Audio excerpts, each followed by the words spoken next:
tentang perjalanan yang berat untuk kita ukir bersama.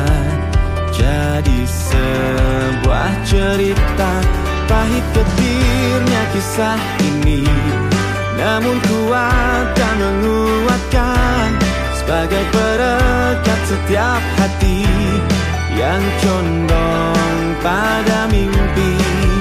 Memang tak banyak orang yang mengerti tentang ini, tapi ikatan batin kan menggema sepanjang waktu.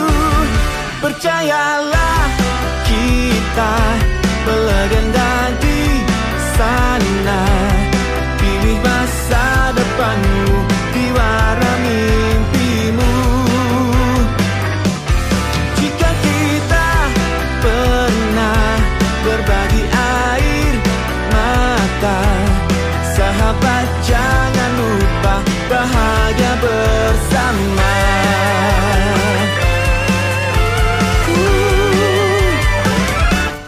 Baiknya sejenak renungkan, kita diciptakan berbeda demi satu pesan yang sejuk, untuk saling melengkapi. Memang tak banyak orang yang mengerti tentang ini, tapi ikatan batin kan menggema sepanjang waktu. Oh, oh, percayalah, kita melegenda di sana. Pilih masa depanmu di warna mimpimu. Jika kita pernah berbagi air mata, sahabat jangan lupa bahagia bersama.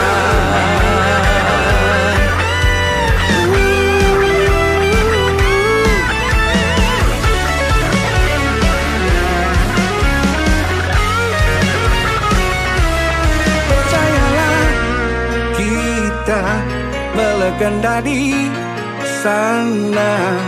Pilih masa depanmu di warna mimpimu.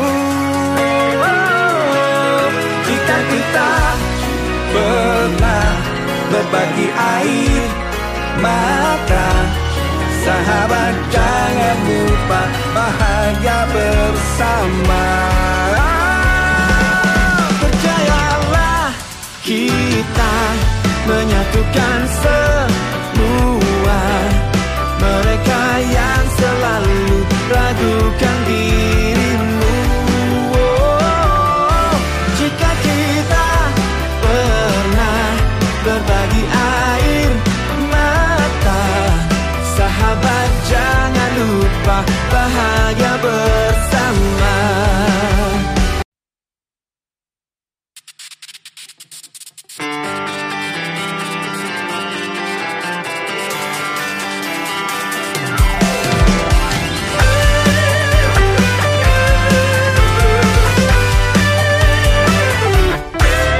Makna yang kan terungkap tentang perjalanan yang berat untuk kita ukir bersama. Jadi sebuah cerita, pahit getirnya kisah ini, namun kuat dan menguatkan sebagai perekat setiap hati yang condong pada mimpi. Banyak orang yang mengerti tentang ini, tapi ikatan batin kan menggema sepanjang waktu. Percayalah, kita melegenda di sana. Pilih masa depanmu di warna mimpimu. Jika kita pernah berbagi air mata, sahabat jangan lupa bahagia bersama.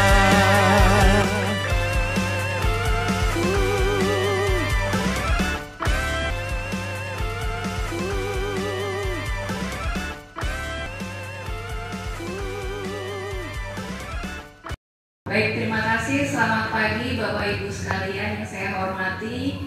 Pada kesempatan kali ini, saya di sini selaku calon guru penggerak angkatan 8 SMK Negeri 2 Metro akan melakukan diseminasi atau sekilas tentang kegiatan yang sudah kami lakukan selama ini dari mempelajari modul 1 sampai dengan modul 1.1 sampai dengan modul 1.4.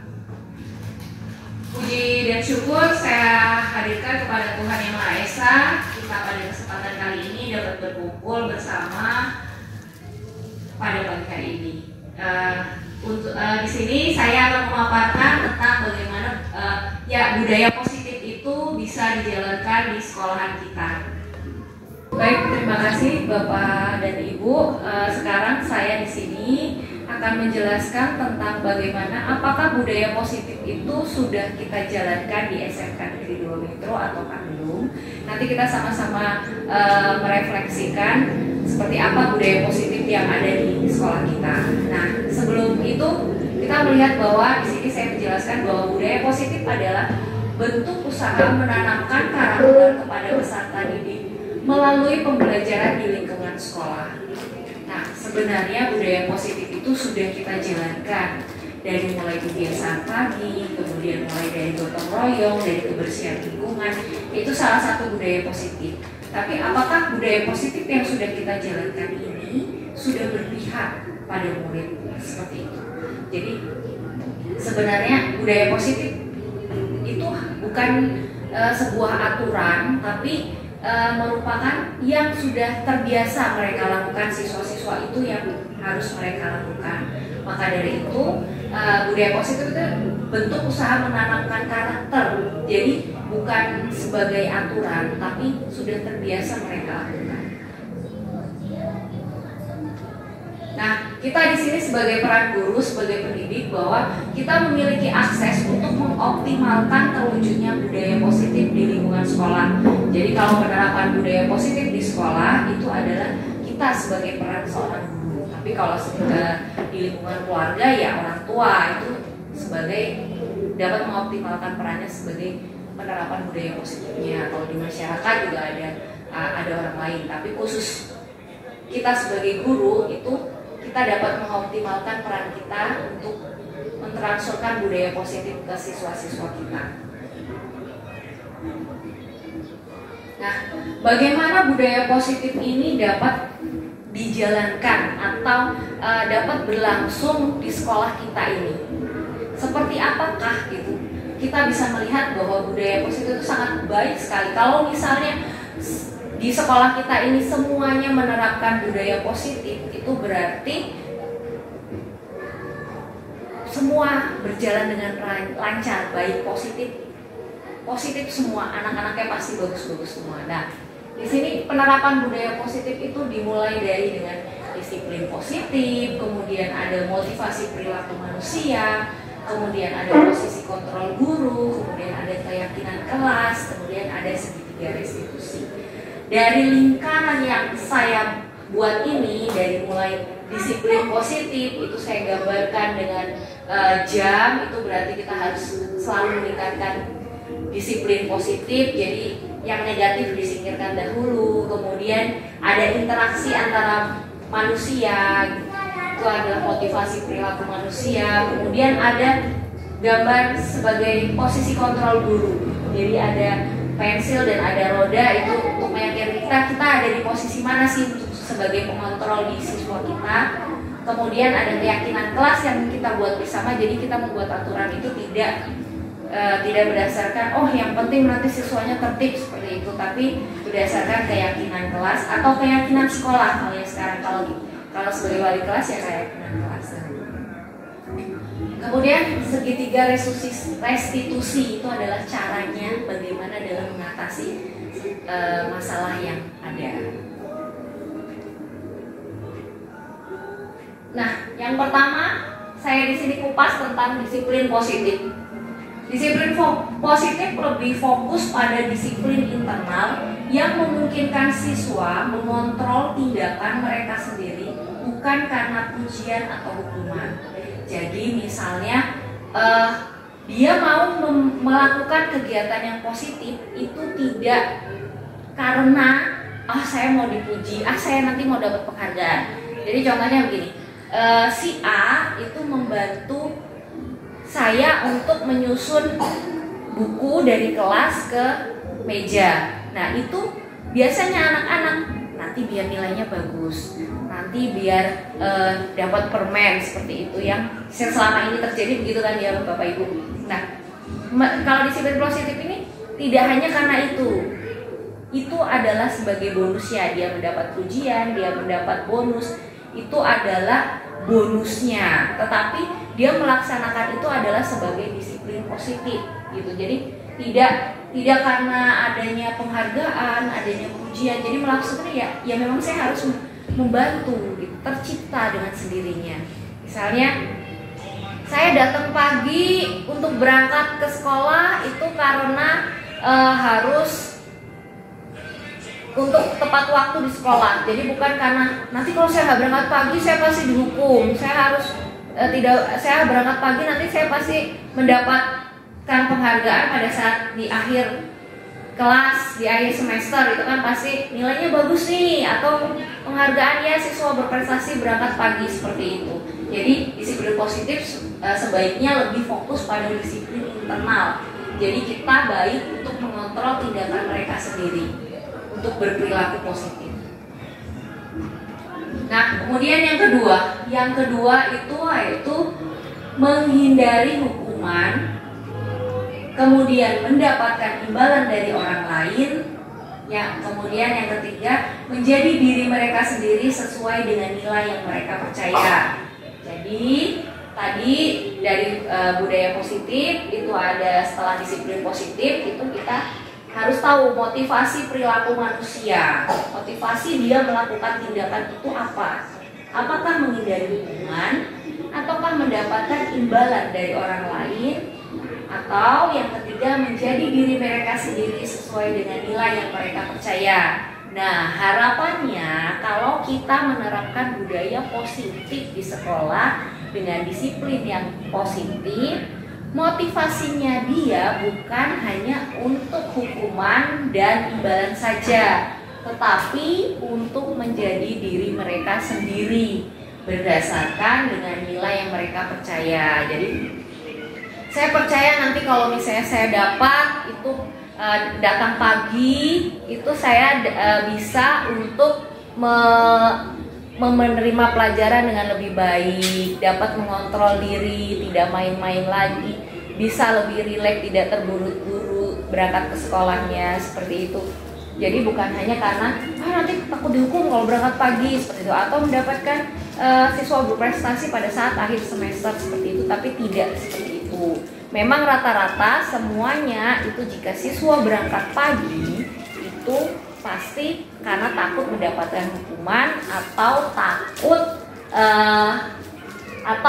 bukan takut, tapi mendapatkan penghargaan, seperti itu. Biasanya motivasinya seperti itu.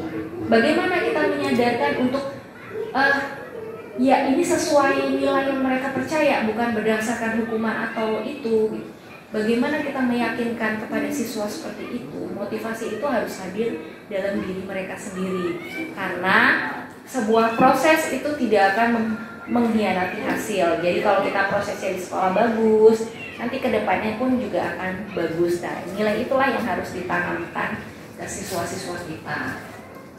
Kemudian selanjutnya yang ketiga adalah posisi kontrol guru. Jadi posisi di sini ada 5: sebagai penghukum, pembuat merasa bersalah, sebagai teman, sebagai pemantau, dan sebagai manajer. Sebagai penghukum. Nah, biasanya kita itu kalau misalnya anak tidak mengerjakan PR, ya kamu tidak mengerjakan PR, berarti kamu menulis PR selama 5 halaman, seperti itu. Rata-rata seperti itu ya Bapak Ibu. Apakah kita akan seperti itu terus dalam menerapkan budaya positif? Kemudian yang kedua yaitu pembuat merasa bersalah. Biasanya kalau anak tidak mengerjakan PR kan pasti kita singgung di kelas, ya jangan dicontoh seperti si Andi yang tidak mengerjakan PR atau si Andi yang suka telat. Itu tidak lagi seperti itu, karena itu menjadi pembuat merasa bersalah. Jadi kita nanti si anak itu akan merasa bersalah terus, nanti kalau pelajarannya Bu Tere itu pasti disindir-sindir lagi, diulang-ulang lagi seperti itu. Saya tidak lagi seperti itu untuk penerapan budaya positif. Kemudian sebagai teman, biasanya anak-anak juga suka curhat, apa kondisinya, kemudian bagaimana dia kesehariannya, seperti itu pada gurunya masing-masing, apalagi kepada wali kelas. Makanya kadang menganggap sebagai teman. Cuma kadang siswa itu melupakan batas pertemanan dan batas orang tua, sehingga sopan santun yang ada di sekolah itu berkurang. Jadi ibaratnya dia teman, jadi kalau ketemu tos seperti itu, atau salahnya anak muda sekarang lah gitu. Hai Pak, hai Bu. Sedangkan kalau kita melihat, kita menghargai sopan santun dengan orang tua yang lebih tua, itu biasanya oh iya, kalau bertemu orang tua salim tangan, cium tangan, seperti itu. Nah, kemudian yang keempat yaitu sebagai pemantau. Apakah kita sebagai pemantau, ada anak yang salah, kita liatin aja. Kemudian ada anak yang bajunya tidak dimasukkan, atau ada anak yang terlambat, kita lihat sajalah nanti, biar diproses ajalah sama kesiswaan, seperti itu.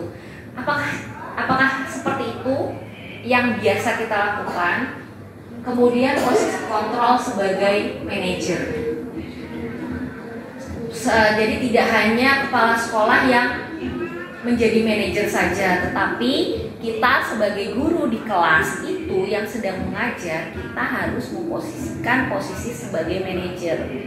Seperti apa sih posisi sebagai manajer? Manajer kan hanya untuk jualan segala macam, simpulannya manajer. Oh tidak, jadi tidak seperti itu Bapak Ibu. Jadi arti dari manajer di sini yaitu harus bisa mengontrol baik dari sisi manajemennya, pengontrolan dirinya, itu seperti itu harus bisa dikontrol. Nah, sekarang kita renungkan sebentar, di manakah posisi kita pada saat di kelas? Apakah kita sebagai penghukum? Apakah kita sebagai pembuat merasa bersalah? Apakah kita sebagai teman? Apakah kita sebagai pemantau? Ataukah kita sudah sebagai manajer? Jadi kebanyakan kita seperti apa sih? Nah, dari 5 posisi kontrol guru ini yang ada di sekolah kita. Kalau saya sendiri jujur, sebelum saya mengikuti guru penggerak ini, sebelum saya belajar modul-modul ini, saya kebanyakan di posisi kontrol nomor 2, yaitu pembuat merasa bersalah. Karena ya biar mereka itu mengakui, oh sebenarnya ini bersalah, ternyata yang saya lakukan itu kurang benar. Karena yang baik berdasarkan modul yang saya pelajari budaya positif itu adalah posisi kontrol di manajer. Kira-kira Bapak Ibu di posisi yang mana?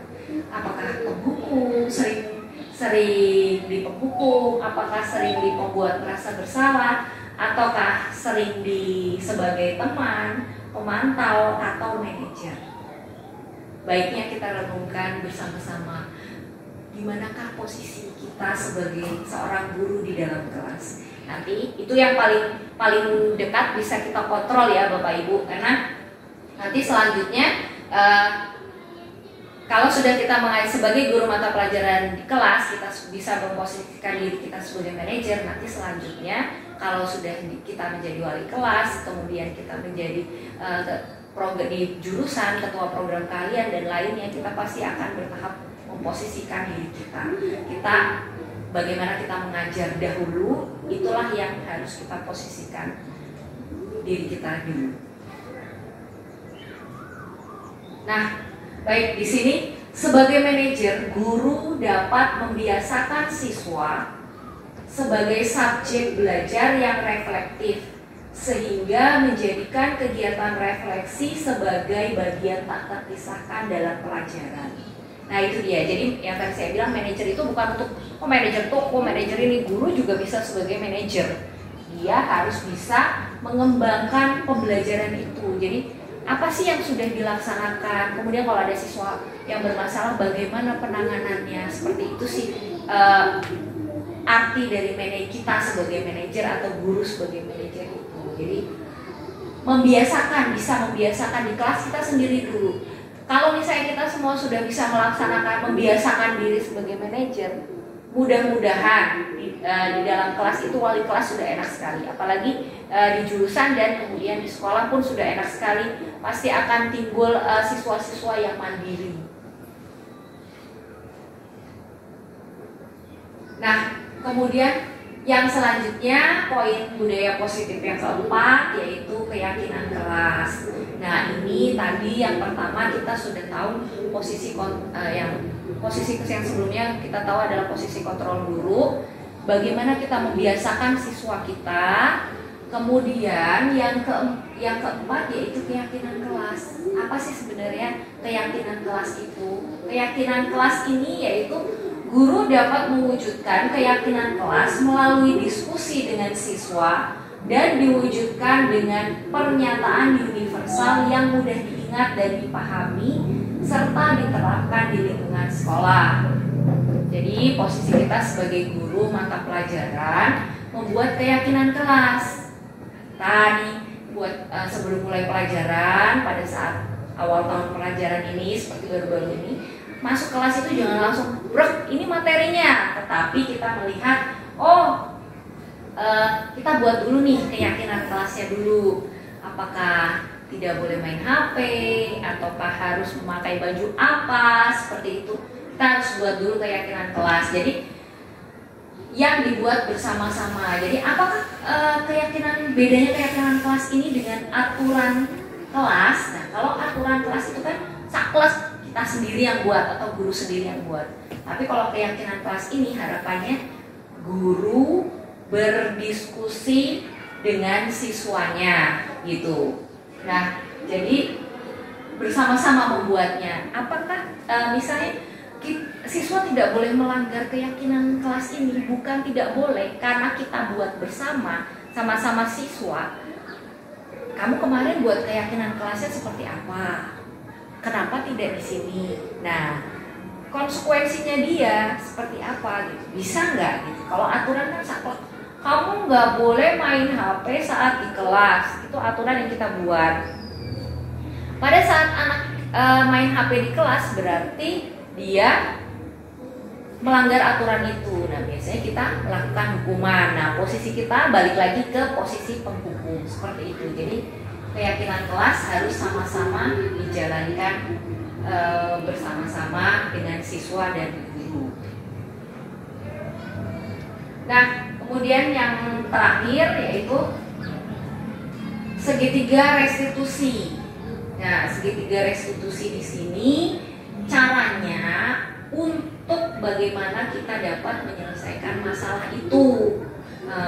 Nah, di sini adalah siswa diberi kesempatan untuk mengintrospeksi diri sehingga jika terjadi kesalahan, siswa akan belajar dengan mengambil hikmah dan memiliki motivasi internal untuk memperbaiki kesalahan.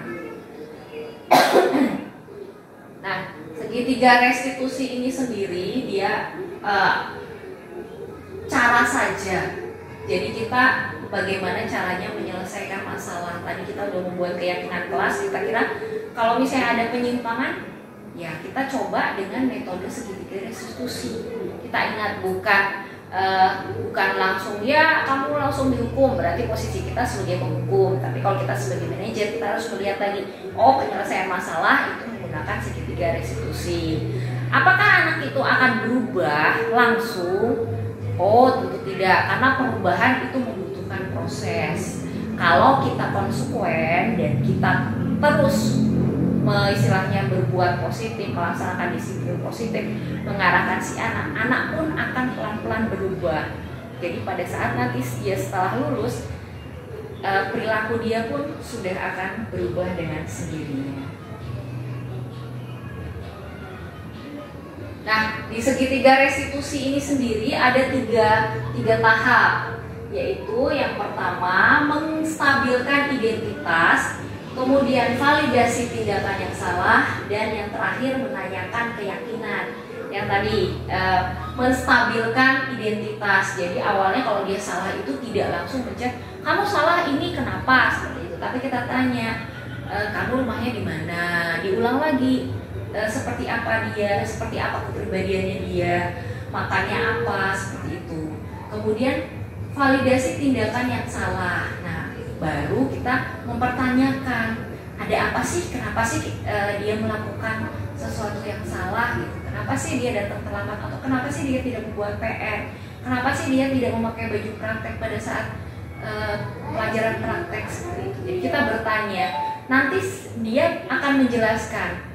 Alasan itu bisa benar dan alasan itu bisa juga salah atau dibuat-buat oleh dia. Nah, bagaimana kita meyakinkan? Yang terakhir kan ada menanyakan keyakinan. Kita tanyakan keyakinannya. Lah, kan kemarin sudah buat keyakinan kelas. Yang buat kita dan siswa. Nah, dia kan pasti akan berpikir siswa tersebut, oh iya, saya udah buat keyakinan kelas, saya yang ikut juga membuat itu. Nah, pasti dia akan, oh iya, seperti itu. Memperlihat lama-lama dia pasti akan melakukan perubahan untuk dirinya sendiri. Jadi cara dari segitiga restitusi ini adalah cara bagaimana kita menyelesaikan masalah dan membawa budaya positif tersebut. Jadi tadi yang pertama menstabilkan identitas, kemudian validasi tindakan yang salah, yang terakhir menanyakan keyakinan. Jadi tidak buru-buru harus semua masalah diserahkan ke BK atau di kesiswaan, tapi kita sebagai guru pengajar di kelas itu kita harus bisa mengatasinya terlebih dahulu. Seperti itu. Baik, selanjutnya adalah di sini saya setelah mempelajari budaya positif, saya menyadari bahwa guru adalah manajer di kelas yang menguatkan nilai-nilai positif di kelas, salah satunya dengan disepakati bersama keyakinan kelas. Selain itu juga guru dapat membiasakan restitusi kepada siswa untuk memperbaiki kesalahan dan menjadi orang yang lebih baik lagi. Jadi kalau saya sudah belajar materi budaya kelas ini, budaya positif ini, jadi saya akan memposisikan diri saya sebagai manajer di kelas. Bagaimana saya dapat menguatkan nilai-nilai positif saya di kelas, kemudian dengan membuat keyakinan kelas, saya harus bisa memotivasi perilaku siswa itu tidak dia motivasinya bukan sebagai hukuman atau imbalan. Kemudian saya harus membiasakan dengan restitusi kepada siswa untuk memperbaiki kesalahan. Nah, mudah-mudahan juga refleksi ini yang saya keluarkan, materi budaya positif ini dapat diaplikasikan oleh Bapak Ibu guru seperti itu, sehingga siswa kita menjadi orang yang lebih baik lagi, karena kita tahu berdasarkan Ki Hajar Dewantara. Nah, berdasarkan pemikiran Ki Hajar Dewantara, kita tahu bahwa anak bukan kertas kosong yang dapat digambar sesuai keinginan orang dewasa. Mereka lahir dengan kodrat masing-masing dan pendidik berperan menuntut tumbuhnya kodrat tersebut dengan memperbaiki perilaku anak. Jadi dari Ki Hajar Dewantara sudah kasih tahu, anak itu bukan kertas kosong yang bisa kita gambar, kita arahkan ke sana sini, tapi dia sudah punya kodratnya masing-masing. Nah, kita itu nuntun aja tumbuh kembangnya mereka. Tapi bagaimana menuntun tumbuh kembangnya mereka supaya tidak salah arah, tidak salah belok, tetapi tetap berperilaku baik. Nah, caranya yaitu menumbuhkan budaya positif itu. Nah, di sini saya jelaskan bahwa dengan mewujudkan budaya positif, pendidik dapat memberikan ekosistem yang lebih baik untuk tumbuhnya kodrat anak, sehingga siswa mampu menghargai dirinya sendiri dan mencapai kemerdekaan belajar.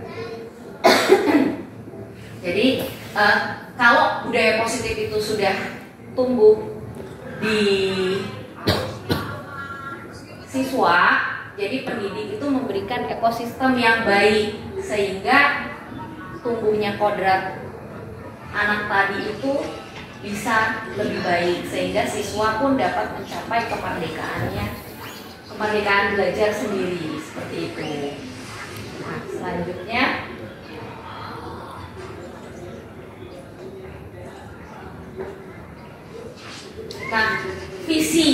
visi saya mengikuti guru penggerak itu mewujudkan murid yang religius, berakhlak mulia, mandiri, kreatif, inovatif, menghargai perbedaan, berkebinekaan global, bahagia, dan mampu berkolaborasi dengan sesama. Nah, ini sebenarnya sama seperti visi sekolah kita, yaitu kompeten dan berkarakter Pancasila. Hanya saja visi saya sebagai guru penggerak ini sudah dijabarkan sendiri-sendiri. Nah, dengan adanya visi ini, maka perwujudan budaya positif merupakan bagian dari misi dalam mencapai visi guru penggerak. Jadi, bagaimana sih bisa mewujudkan murid yang religius, berakhlak mulia, mandiri, kreatif, inovatif, bahagia, berkebinekaan global, mampu kolaborasi bersama, kalau misalnya tidak menerapkan budaya positif, gitu. Pokoknya takut satu hukuman, kita hanya posisinya sebagai penghukum siswa, nah, seperti itu. Jadi budaya positif ini merupakan salah satu bagian dari misi dalam mencapai visi guru penggerak. Nah, sebagai sekolah, dari visi sekolah kompeten dan berkarakter Pancasila itu bagian dari misinya itu juga harus menerapkan budaya positif tersebut. Nah, yang terakhir, nilai dan peran guru penggerak itu apa saja? Kita sebagai guru itu harus bisa mandiri, reflektif, kolaboratif, inovatif, berpihak pada murid, sehingga dalam keseharian menjalankan peran sebagai pemimpin pembelajaran, penggerak komunitas, menjadi coach bagi guru lain, mendorong kolaborasi antar guru, dan mewujudkan kepemimpinan murid. Jadi kita sebagai guru itu harus bisa mandiri, reflektif, kolaboratif, inovatif, semuanya ada, supaya bisa menjalankan peran kita sebagai pemimpin pembelajaran atau kita sebagai coach bagi guru lain. Nah, ini nilai dan peran guru penggerak ini dapat terpenuhi dan terukur dengan terciptanya budaya positif di lingkungan. Bisa nggak ini tercapai kalau misalnya budaya positif tidak tercapai? Tidak. Jadi baiknya kalau misalnya mau ngukur nih, berhasil nggak sih nilai dan peran guru penggerak itu istilahnya ada di sekolah kita, itu dengan terciptanya budaya positif. Karena guru harus memiliki nilai yang diyakini sehingga dapat menjalankan perannya dengan baik. Jadi saya sendiri meyakini saya mempunyai nilai mandiri, kemudian inovatif, kolaboratif, sehingga saya dapat menjalankan budaya positif di sekolah ini, terutama di kelas dulu baru di sekolah. Nah, sehingga itu dapat diukur, berarti keberhasilannya seperti itu. Nah, kira-kira seperti itu Bapak Ibu yang saya sampaikan terkait budaya positif. Mungkin tadi saya sudah meminta Bapak Ibu untuk merefleksikan bagaimana sih posisi kontrol diri kita, apakah kita sebagai penghukum, kita sebagai pemantau di kelas, atau kita sebagai teman, ataukah kita sebagai manajer. Tadi saya sudah meminta untuk merefleksikan diri. Nah, selanjutnya saya meminta untuk kita melihat apakah kita sudah melaksanakan penyelesaian masalah itu berdasarkan segitiga restitusi tadi. Mungkin ada sebagian dari Bapak Ibu sudah melaksanakan itu, mungkin juga belum, seperti itu. Nah, saya harapannya adalah mudah-mudahan materi yang sudah saya sampaikan ini dapat berguna bagi Bapak Ibu untuk keberlangsungan sekolah kita juga itu. Tapi sebelum saya tutup pemaparan materi pada siang hari ini, saya persilakan kepada Bapak Ibu untuk bertanya mana yang belum jelas. Mungkin saya bisa menjelaskan atau mengulangi lagi. Di sini saya tidak menggurui Bapak Ibu, tapi kita belajar bersama, sharing bersama. Ini loh yang sudah saya dapatkan di guru penggerak dari modul pertama ini. Begitu, saya persilakan Bapak Ibu.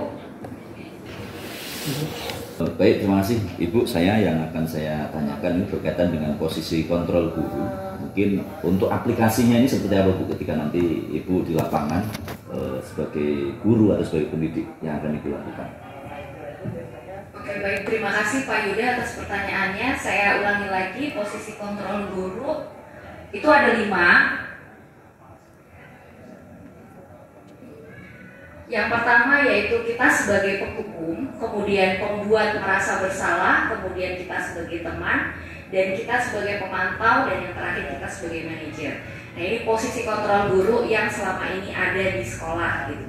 Nah, sebaiknya kita sebagai guru itu memposisikan kita itu sebagai manajer. Jadi bukan sebagai penghukum yang biasanya anak tidak mengerjakan tugas itu dihukum. Baiknya kita memposisikan diri sebagai manajer saja, atau membuat dia merasa bersalah. Misalnya dia tidak mengerjakan PR, kita ingatannya, ayo kamu tidak mengulangi lagi mengerjakan PR. Nah, dia kan jadi merasa, aduh saya jadi merasa bersalah. Nah, atau sebagai teman misalnya kita terbiasa dengan anak atau sana atau sini, jadi dia siswa sendiri atau murid tidak ada batas antara mana guru dan mana murid, seperti itu. Nah, kalau pemantau kita hanya melihat, oh sebenarnya anak itu salah, tapi kita tidak melakukan tindakan apapun oleh murid itu. Tapi kalau sebagai manajer kita bisa mengelola dia, bagaimana sih biar dia tuh tetap mengerjakan PR, kita tanya baiknya, kemudian kita bantu dia untuk membantu menyelesaikan masalah, seperti itu. Jadi kalau untuk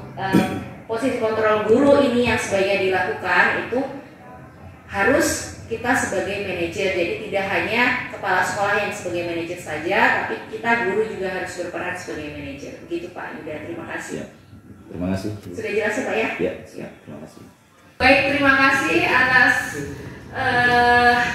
partisipasinya hari ini. Semoga kita semua dapat melaksanakan budaya positif ini dan dapat tetap berlangsung di sekolah kita, dan semoga materi yang saya sudah sampaikan dan saya pelajari ini ada sedikit yang bisa kita laksanakan di sekolah kita. Terima kasih Bapak Ibu, selamat siang.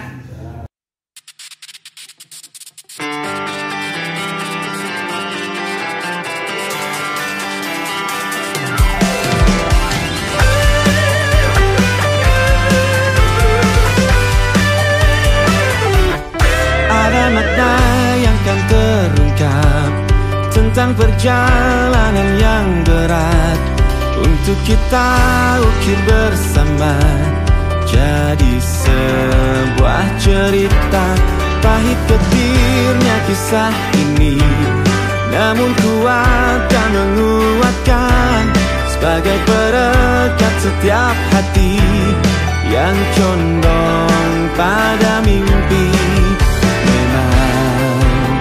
Tak banyak orang yang mengerti tentang ini, tapi ikatan batin kan menggema sepanjang waktu.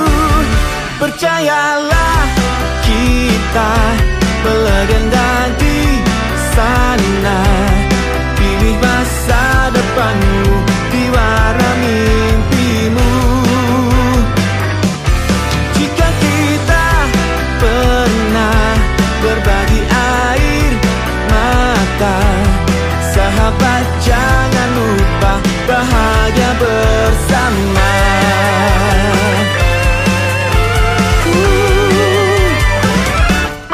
Baiknya sejenak renungkan, kita diciptakan berbeda demi satu pesan yang sejuk, untuk saling melengkapi. Memang tak banyak orang yang mengerti tentang ini, tapi ikatan batin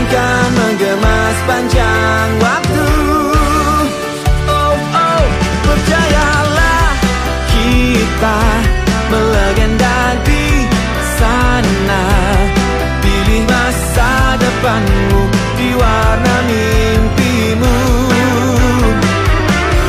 Jika kita pernah berbagi air mata, sahabat jangan lupa bahagia bersama.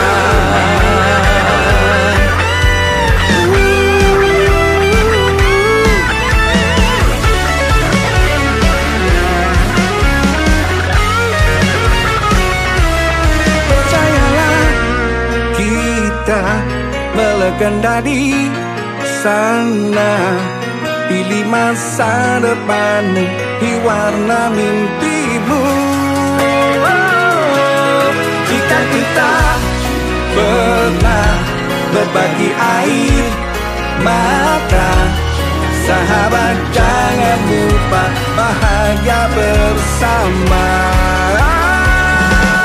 Percayalah, kita menyatukan semua mereka yang selalu ragukan dirimu.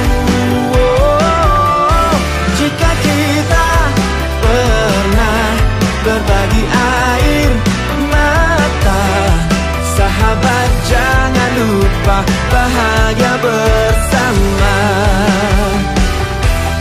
Pilih masa depanmu di warna mimpimu. Sahabat jangan lupa bahagia bersama. Vokasi berjaya.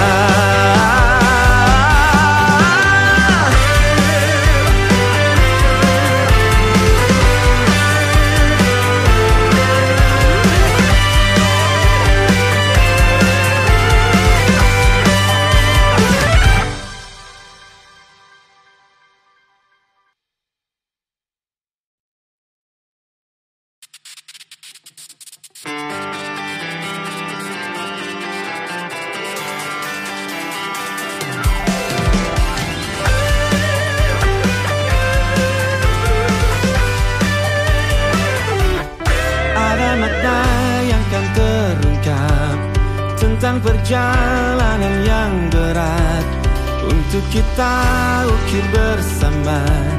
Jadi sebuah cerita pahit getirnya kisah ini, namun kuat dan menguatkan sebagai perekat setiap hati yang condong pada mimpi. Banyak orang yang mengerti tentang ini, tapi ikatan batin kan menggema sepanjang waktu. Percayalah, kita melegenda di sana. Pilih masa depanmu di warna mimpimu. Jika kita pernah berbagi air mata, sahabat jangan lupa bahagia bersama.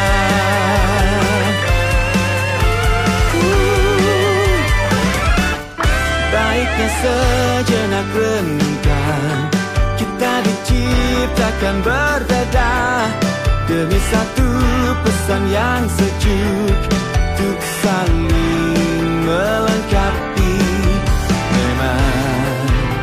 Tak banyak orang yang mengerti tentang ini, tapi ikatan batin kan menggema sepanjang waktu. Oh, oh, percayalah, kita melegenda di sana. Pilih masa depanmu di warna mimpimu.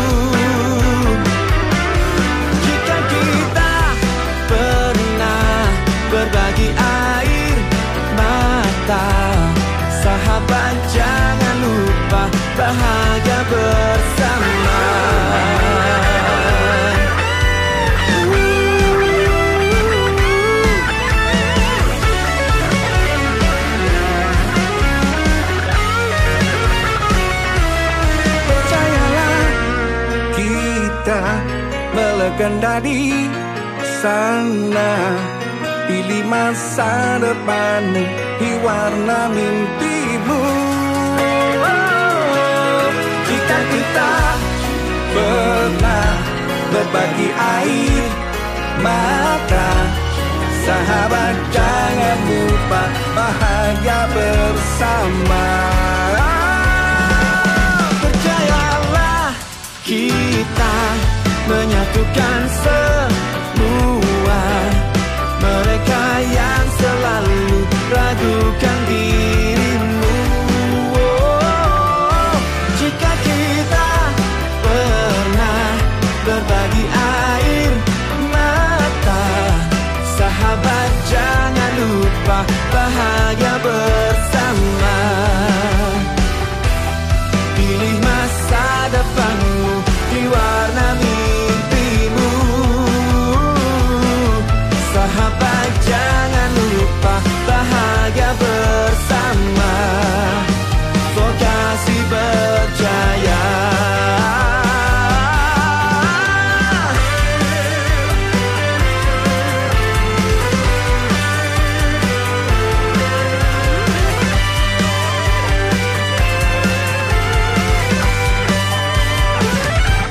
Vokasi berjaya.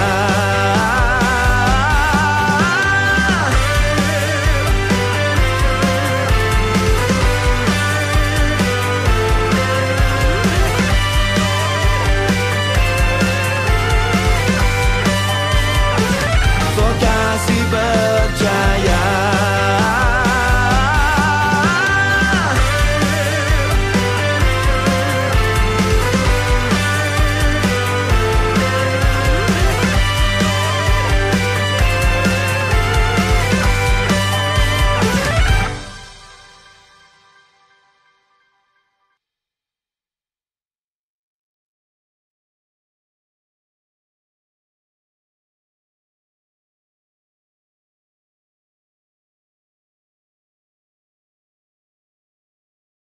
Izin memperkenalkan diri, nama saya David Adi Saputra. Saya dari 11 AT Agribisnis Ternak Unggas. Saya akan menceritakan tentang pembelajaran produktif yang diajarkan oleh Bu Tere. Bu Tere itu saat mengajar di kelas itu sungguh menyenangkan dan membuat suasana kelas itu tidak bosan saat diajar. Dan Bu Tere itu ketika kita bosan ataupun mengantuk saat diajar, kita akan diberikan game oleh Bu Tere agar kita tidak mengantuk ataupun bosan. Dan itu membuat saya dan kawan-kawan saya menjadi lebih fresh lagi, tidak mengantuk. Itu sangat menarik untuk mengajar. Dan Bu Tere itu orangnya penyabar dan Bu Tere itu selalu orangnya enakan. Dia membuat kesepakatan kepada muridnya untuk jam praktek agar saya dan kawan-kawan saya mendapat untuk mempersiapkan diri untuk melakukan praktek itu. Dan praktek itu sangat menyenangkan sekali. Dan saya juga berharap praktek yang dilakukan itu lebih menarik ataupun menyenangkan untuk kedepannya. Dan saya juga ketika sesudah lulus dari sekolah, saya ingin berbisnis seperti berbisnis ayam petelur ataupun ayam pedaging. Saya ingin membuka wirausaha ayam petelur dan ayam pedaging jika nanti saya lulus dari SMK ini. Saya harap sekolah saya ini ketika saya lulus semakin maju ke depannya dan semakin jaya. Dan sekali lagi saya berterima kasih kepada Bu Tere telah mengajarkan saya beberapa hal yang membuat saya tidak tahu menjadi tahu tentang pelajaran produktif. Selamat siang, perkenalkan nama saya Zakwan Panji Al-Rafi dari kelas 11 Agribisnis Ternak Unggas. Di sini saya akan mempresentasikan kegiatan waktu diajar oleh Bu Tere. Bu Tere itu orangnya sangat menyenangkan. Menyenangkannya Bu Tere itu adalah Bu Tere tidak pernah marah sama sekali. Bu Tere itu orangnya pensabar, sangat-sangat pensabar. Kenapa? Bu Tere itu orangnya sangat sabar karena nggak tahu juga sih kenapa, tapi yang saya suka dari Bu Tere itu sangat bersabar, tidak pernah marah sama sekali. Bu Tere ada pernah kejadian waktu di kelas itu kita ribut di dalam kelas ya, karena juga anak sekolah kita ngobrol sana. Bu Tere hanya menegur dengan lemah lembut, tidak menggunakan nada-nada tinggi seperti amarah. Bu Tere itu sangat pensabar banget. Itu yang saya sukai dari Bu Tere. Ada satu lagi yang menurut saya sangat saya sukai dari beliau. Beliau itu mengajarkan produktif dengan cara permainan. Kamu tahu permainan? Anak-anak itu sangat suka permainan. Kenapa permainan? Bu Tere itu menggunakan permainan agar kita tidak merasa bosan saat diajar. Kita kalau cuma diterangin bahkan rasa bosan. Jadi Bu Tere membuat permainan yang bisa menghilangkan kita jadi bosan, menghilangkan kebosanan kita. Dan permainan dari Bu Tere itu membuat kita tidak mengantuk. Kenapa? Karena kita akan fokus ke permainan itu yang diajarkan Bu Tere. Soalnya permainan itu sangat menebak-nebak, soalnya permainan itu menebak-nebak. Jadi kita harus fokus, gak bakal kita bisa ngantuk. Kenapa? Karena seru yang dibuat oleh Bu Tere. Nah, Bu Tere itu sering melakukan kesepakatan. Maksudnya kesepakatan itu saat Bu Tere mengajar, misalkan Bu Tere mengajarkan 3 jam ke kelas kita, mesti Bu Tere itu membagi 1 jam itu untuk istirahat, untuk makan, untuk ganti baju, dan mungkin untuk bermain juga. Itulah yang saya sukai dari kesepakatan yang dibuat Bu Tere. Bu Tere juga sering membuat kesepakatan untuk menaruh HP atau mengumpulkan HP ke meja di guru. Kenapa? Biar agar kita fokus. Soalnya banyak yang saat Bu Tere menerangkan itu banyak sekali yang bermain HP. Nah, itu yang saya senangi dari Bu Tere yang buat kesepakatan. Nah, terus harapan kedepannya semoga Bu Tere selalu menggunakan ajaran permainan. Karena apa? Karena permainan itu tidak membuat bosan, Bu, dan mudah menghafal. Saya sekarang menghafalkan beberapa pelajaran itu dari permainan yang Bu Tere berikan itu. Saya malah hafalnya di situ, Bu. Jadi gunakan saja terus permainan, penghafalan permainan dari Bu Tere itu, karena pertama tidak membosankan, tidak bikin ngantuk, dan mudah dipahami.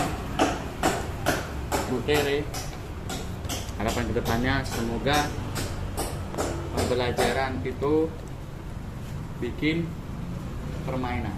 Karena apa? Karena tidak membuat kebosanan. Ada harapan lagi yang saya ingin berikan, yaitu adalah bagaimana agar murid-murid cepat menghafal. Tolong dibuatnya seperti permainan itu, Bu, karena permainan itu sangat berpengaruh terhadap pola pikir kita, karena akan mudah hafal. Dan kalau bisa bikin tebak-tebakan, Bu. Tebak-tebakannya itu misalkan kita akan istirahat lebih duluan nih. Nah, Nah, positif, anak-anak tuh pasti akan memikir jawaban yang mungkin bisa benar dan itu akan membuat menjadi lebih seru menurut saya. Perkenalkan, nama saya M. Fadli Adrezi. Saya akan menceritakan pengalaman saya belajar produktif yang diajarkan oleh Bu Tere. Jadi pelajaran yang diajarkan oleh Bu Tere itu sangat menyenangkan dan juga tidak membosankan karena pembawaannya Bu Tere selalu ceria dan senang. Saya pun diajarkan olehnya merasa sangat gembira, senang, tidak bosan. Dan ketika Bu Tere memberikan suatu materi disampingi oleh game-game yang menyenangkan sehingga kita mudah mengingat topik-topik tersebut. Kemudian Bu Tere juga memberikan peraturan dan kesepakatan bersama, seperti ketika ingin melakukan praktek diberitahukan oleh beliau di hari apa dan menggunakan baju apa. Terus kemudian ketika pembelajaran HP itu mau dikumpul atau seperti apa. Kemudian setiap melakukan kegiatan lainnya Bu Tere selalu memberikan koordinasi yang sangat bagus.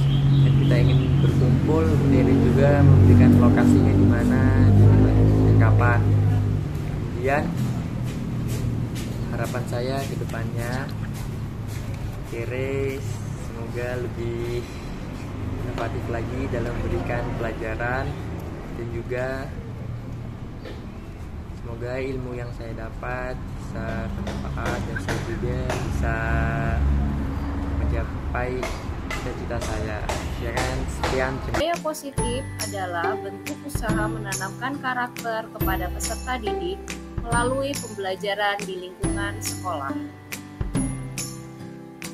Peran guru sebagai pendidik adalah kita memiliki akses untuk mengoptimalkan terwujudnya budaya positif di lingkungan sekolah. Budaya positif dapat terwujud dengan menerapkan konsep-konsep seperti yang pertama, disiplin positif. Yang kedua, pemahaman tentang motivasi perilaku manusia terkait hukuman dan penghargaan. Yang ketiga, posisi kontrol seorang guru. Yang keempat, membuat keyakinan bersama baik di kelas maupun di sekolah. Yang kelima, penerapan segitiga restitusi dalam menyelesaikan masalah. Sesuai dengan pemikiran Ki Hajar Dewantara bahwa anak bukanlah kertas kosong yang dapat digambar sesuai keinginan orang dewasa. Mereka lahir dengan kekuatan kodrat masing-masing. Pendidik berperan menuntun tumbuhnya kodrat tersebut dengan memperbaiki perilaku anak. Keterkaitan dengan budaya positif, yaitu dengan mewujudkan budaya positif, pendidik dapat memberikan ekosistem yang lebih baik untuk tumbuhnya kodrat anak, sehingga siswa mampu menghargai dirinya sendiri dan mencapai kemerdekaan belajar. Sebagai guru penggerak yang memiliki visi, terwujudnya murid yang religius, berakhlak mulia, mandiri, kreatif, inovatif, menghargai perbedaan, berkebinekaan global, bahagia, dan mampu berkolaborasi dengan sesama, maka perwujudan budaya positif merupakan bagian dari misi dalam mencapai visi guru penggerak. Dari nilai-nilai guru penggerak seperti mandiri, reflektif, kolaboratif, inovatif, berpihak pada murid, dalam kesehariannya seorang guru berperan sebagai pemimpin pembelajaran, penggerak komunitas, menjadi coach bagi guru lain, dan mendorong kolaborasi antar guru sehingga dapat mewujudkan kepemimpinan murid. Berdasarkan nilai dan peran guru penggerak dapat terpenuhi dan diukur dengan terciptanya budaya positif di lingkungan sekolah. Guru harus memiliki nilai yang diyakininya sehingga dapat menjalankan perannya sebagai seorang guru dengan baik.